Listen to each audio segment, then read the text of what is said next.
میرے بھائیوں اور دوستوں، اگر آپ ایک سچے مسلمان ہیں تو آپ کے لیے یہ ویڈیو ایک بہت بڑی نصیحت ہے کہ ملک ہندوستان کے اندر آج مسلمانوں کے لیے ایک مسئلہ شدید طور پر زور پکڑا ہوا ہے۔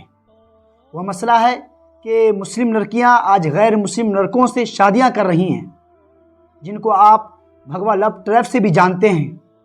لیکن آپ کو پتہ ہے کہ اس کی کیا وجہ ہے؟ کس وجہ سے مسلم لڑکیاں آج غیر مسلم لڑکوں سے شادیاں کر رہی ہیں؟ اس کی صرف 3 وجہ ہے۔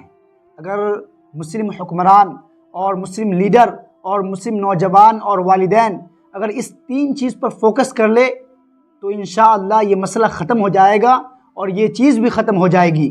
نمبر 1، آپ اپنی بچیوں کو دینی تعلیم دیں۔ آپ اپنی بچیوں کے سامنے اللہ کے نبی صلی اللہ علیہ وسلم کی سیرت کو بیان کریں۔ ان کے سامنے اماں عائشہ صدیقہ رضی اللہ عنہا کی حالت زندگی کو بیان کریں۔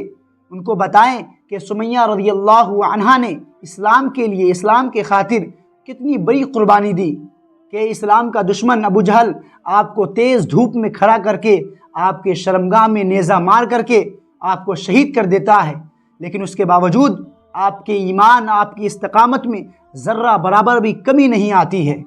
نمبر 2، آپ اپنی بچیوں کے لیے، مسلم بچیوں کے لیے الگ سے اسکول، کالج اور یونیورسٹیاں اور کوچنگ سینٹر بنوائیں تاکہ مخلوط تعلیم سے مسلم بچیاں بچی رہیں اور کسی طرح کا کوئی تعلق غیر مسلم لڑکوں سے پیدا نہ ہو سکے، کیونکہ تعلیم کے ذریعہ ہی غیر مسلم لڑکوں سے تعلق پیدا ہوتا ہے۔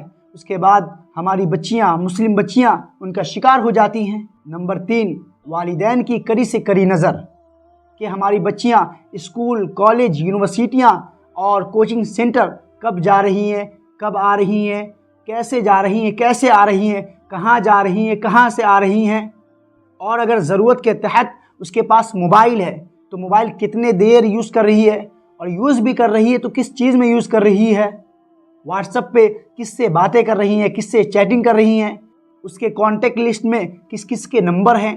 ان تمام چیزوں کے اوپر اگر مسلمان فوکس کر لے، مسلم نوجوان اور والدین فوکس کر لے تو انشاءاللہ یہ مسئلہ ختم ہو جائے گا، اور یہ چیز جو آج مسلم لڑکیاں غیر مسلم لڑکوں سے شادیاں کر رہی ہیں یہ چیز بھی ختم ہو جائے گی۔